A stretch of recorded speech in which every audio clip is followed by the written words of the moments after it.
Hello friends, I welcome you all. आपने ये पढ़ा या आयुर्वेद विशेषज्ञों से सुना ही होगा कि दूध और केला कभी भी एक साथ नहीं खाना चाहिए क्योंकि वो विरुद्धान्न है। ऐसे कॉम्बिनेशन से आप विभिन्न बीमारियों जैसे पाचन शक्ति कम होना, इंडाइजेशन, त्वचा विकार, दाज, खाज, खुजली या कुष्ठ जैसे कि सफ़ेद दाग जैसे विकारों या कफदोष के प्रकोप से होने वाले सर्दी, खांसी, जुकाम जैसी बीमारियों के शिकार हो सकते हो। आयुर्वेद ग्रंथों में स्पष्ट शब्दों में लिखा है कि विरुद्धम अम्लम पयसा सह सर्वम फलम तथा। इसका मतलब पय यानी दूध के साथ अम्ल यानी खट्टी चीज़ें, खट्टे फल या दूध के साथ कोई भी फल, चाहे वो कौन से भी स्वाद का ही क्यों ना हो, यानी मीठा भी फल नहीं खाना चाहिए क्योंकि ये विरुद्ध आहार ही समझो। अर्थात दूध और फल ये कॉम्बिनेशन हमेशा ही टालना चाहिए। लेकिन यहाँ एक बात हर बार ही पूछी जाती है, डॉक्टर मुझे केले का शिकरण बहुत पसंद है, हम हमेशा खाते हैं, अब मैं क्या करूँ? खाने के मज़े तो सबको ही मिलने चाहिए। तो बात आती है कुछ ऐसा हेल्दी ऑप्शन दिया जाए कि स्वाद भी मिले, मन भी तृप्त हो और शरीर को भी नुकसान न हो। तो आइए आज इस वीडियो में केले के शिकरण का हेल्दी ऑप्शन आयुर्वेदिक रंभा पायसम के बारे में जानते हैं, तो अंत तक बने रहना। पहले जान लेते हैं कदली यानी केले के गुण दोष यानी शरीर को होने वाले फायदे और नुकसान के बारे में। केले को संस्कृत में रंभा, स्वादुफला, दीर्घपत्रा और मोच कहते हैं। आपको याद ही होगा, हमने अपने लास्ट वीडियो हो जाए कुछ मीठा आधा सच्चा आधा झूठा में मधुर यानी मीठे रस प्रधान द्रव्यों की लिस्ट डिटेल में एक्सप्लेन की थी, याद है ना? उसमें हमने देखा था कि घृत हेम गुड़ाक्षोड़ो मोच चोच परुषकाहा, इनमें से मोच यानी कि केला यह मधुर रस का फल है। केले को ही कदली कहते हैं। क यानी पानी और दल यानी पर्ण या पत्ता, लीफ, इसका सरल अर्थ होता है जिसके पत्तों में ज़्यादा मात्रा में जल यानी पानी होता है, वो है कदली। केले के लाल, हरे, पीले रंग के प्रकार होते हैं। वैसे ही वेलची यानी इलायची केला, रान केला, ऐसे विभिन्न प्रकार होते हैं। केला खाने में मीठा होता है, बल यानी ताकत देने वाला रसायन होता है, एजिंग को दूर रखता है, मांस का ब्रहण करता है, प्रतिकार क्षमता यानी इम्यूनिटी को बढ़ाने वाला होता है, स्किन को ग्लो यानी चमक देता है। जिसका वजन नहीं बढ़ता है उन्होंने तो अवश्य ही खाना चाहिए।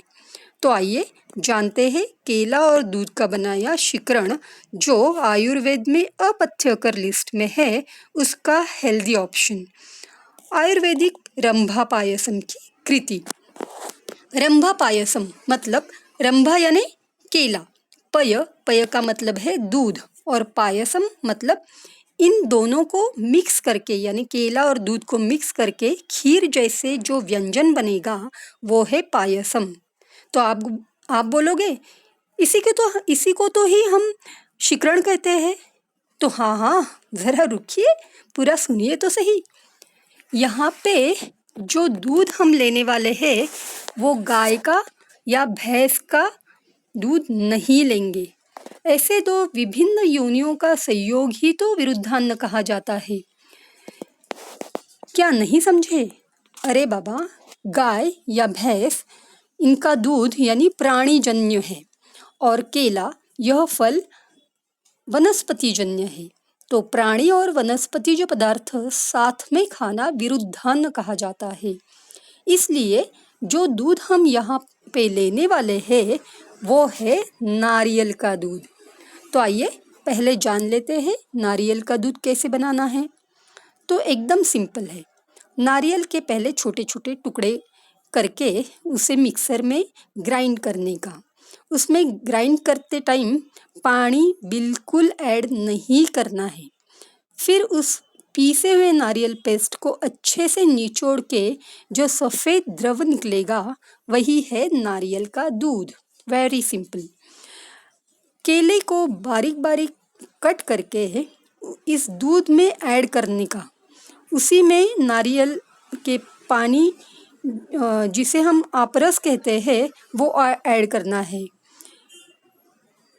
इसमें बाद में सुगंध के लिए इलायची और स्वादानुसार गुड़, वो भी सेंद्रिय होगा तो ज़्यादा ही अच्छा है, वो दोनों डाल के अच्छे से मिक्स करना है। और अब बन गया आपका हेल्दी ऑप्शन जिसे हम आयुर्वेदिक रंभा पायसम के नाम से जानते हैं। तो है ना, हेल्दी भी और टेस्टी भी।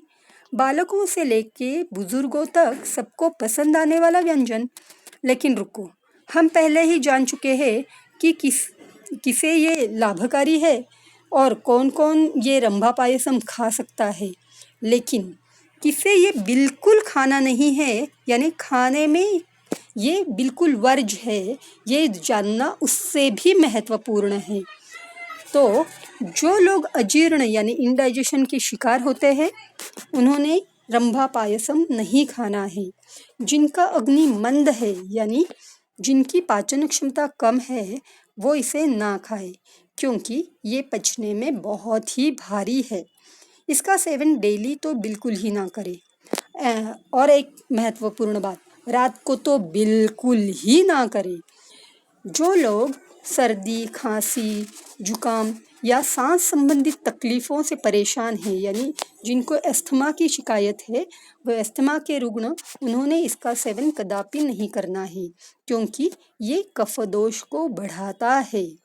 जिनको त्वचा संबंधी बीमारी जैसे दाज, खाज, खुजली या सफ़ेद कोढ़ जैसी बीमारी है, उन लोगों ने इसे अवॉइड करना है। ओबेसिटी वाले लोगों ने तो नहीं खाना चाहिए। वैसे तो डॉक्टर की सलाह लेना ज़्यादा बेहतर है ना। तो कैसा लगा आज का वीडियो, कमेंट में ज़रूर लिखना है। कुछ शंका है तो पूछ सकते हो। अच्छा लगा हो तो एक लाइक बनता है। रंभा पायसम बना के अपने अपनों को ज़रूर खिलाए, और आप मुझे नहीं खिला पा सकते हो तो एटलीस्ट एक आप सब्सक्राइब तो कर सकते हो ना।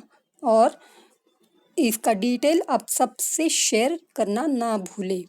तो अगर जानकारी से तृप्त हो गए हो तो सब्सक्राइब ज़रूर करें। चलेगा, धन्यवाद, थैंक यू।